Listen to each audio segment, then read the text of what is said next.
இது இன்னைக்கு நேத்தெல்லாம் நடக்கலைங்க. 1972லயே நடந்து முடிஞ்சிருச்சு. எப்போ எம்ஜிஆர் அவர்கள் கட்சி ஆரம்பிச்சாங்களோ அப்பவே அது ஒரு கூத்தாடி கட்சி. எப்போ எம்ஜிஆர் அவர்களுக்கு பின்னாடி அத்தனை மக்கள் திரண்டு நின்னாங்களோ அப்பவே அது ஒரு கூத்தாடி கும்பல்.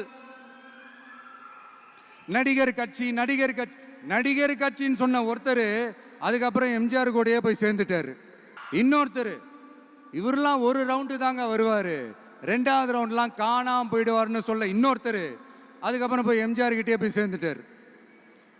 ஸோ இந்த மாதிரி இவங்க ரெண்டு பேர் மட்டும் இல்லை, ஒட்டுமொத்த தமிழ்நாட்டு மக்களும் எம்ஜிஆர் அவர்கள் கூட தானே போய் சேர்ந்தாங்க.